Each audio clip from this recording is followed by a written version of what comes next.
Alors comme promis, je vous fais un petit retour de course et du coup j'en profiterai très certainement pour vous faire une petite vidéo cuisine.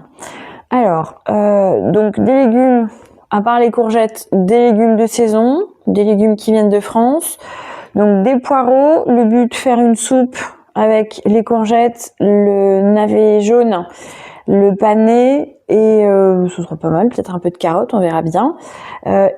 Soit une fondue de poireaux, soit des crozets, peut-être des crozets aux poireaux, on verra bien. Ensuite, des pommes de terre, des carottes, une patate douce, des petits champignons comme d'habitude, je vais en cuisiner la moitié, l'autre moitié, je vais directement les émincer, les mettre au congélateur.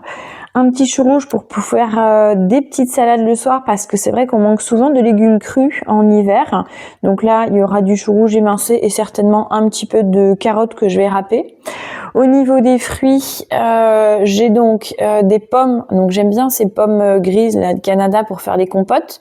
J'ai pris en dessous, 2 oranges parce que ça fait un petit moment que j'ai pas mangé d'orange. Un kaki, la base. Des bananes pour manger. Celles-là qui finissent, voilà, qui commencent à vieillir un petit peu. Elles iront pour la compote avec les pommes. Voilà le petit retour de course, en tout cas au niveau fruits et légumes. Sinon, j'ai pris des œufs, du fromage et de la viande.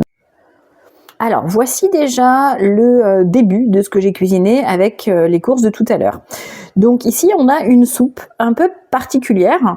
Donc de mémoire, j'ai mis 2 poireaux, une courgette et demie, un panais, un navet boule d'or. Donc finalement, j'ai pas mis de carottes, donc j'ai fait cuire tout ça. Et donc moi, j'ai du bouillon de légumes, mais bio et en poudre en fait, hein, c'est pas des petits cubes.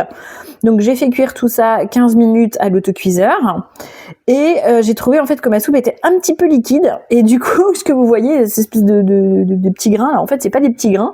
Il me restait une demi-conserve de haricots rouges et je me suis dit ah mais oui voilà c'est ça, j'ai oublié de mettre des pois cassés dans ma soupe parce que souvent je mets un petit peu de légumineuse pour que ça soit un peu plus épais et un peu plus nourrissant et avec un apport en protéines et du coup je me suis dit bon tiens je vais prendre ce qui me reste de haricots rouges et je vais les mixer avec.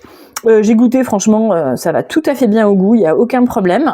Juste, comme vous pouvez le constater, ça fait une consistance, un aspect un petit peu particulier. Ensuite, j'ai cuisiné une compote, donc je fais les deux en même temps. La soupe à l'autocuiseur, la compote à la casserole. Dans ma compote, du coup, j'ai mis les 4 pommes grises du Canada. J'ai mis 2 bananes, du coup, un peu mûres. Hein.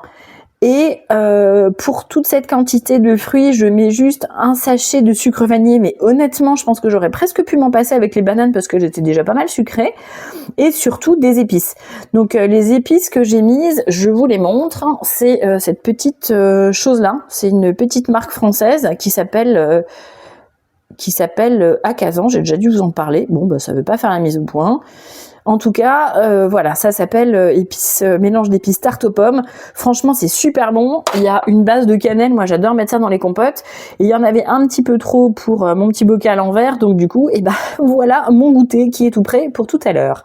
Voilà le début de cette session cuisine. Alors, suite du batch cooking de la journée ou de la semaine, on verra bien ce que donne le vlog. C'est pas mal, hein, là, vous avez vu, c'est moi qui filme et mon chéri qui bosse. Moi, j'aime bien aussi cette version. Et le chien qui surveille, parce que quand même. Donc, on avait en fait de la sauce tomate que j'avais faite ce week-end.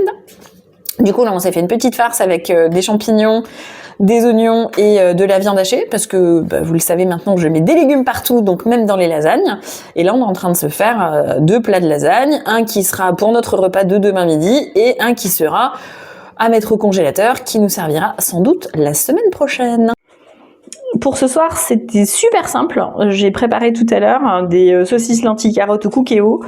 Temps de préparation, je dirais 5 minutes. Et temps de cuisson, 20 minutes, franchement. Donc notre repas de ce soir était déjà prêt.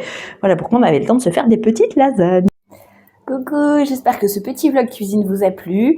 Alors je vous promets que je vais faire de gros efforts pour désormais filmer dans le bon sens. Si, je peux le faire, j'y crois. En fait, j'ai hésité à vous publier ce vlog quand même, parce qu'il était filmé à l'envers. Mais il se trouve qu'une fois que je me suis rendu compte que j'avais filmé les légumes à l'envers et que donc tout serait mal filmé, j'avais déjà cuisiné la moitié. Donc bon allez, pour cette fois-ci, on va le faire comme ça, et puis les autres fois, je vous ferai ça mieux. De toute façon, on est clair, je cuisine toutes les semaines, donc vous avez encore d'autres idées qui vous attendent. Bon appétit!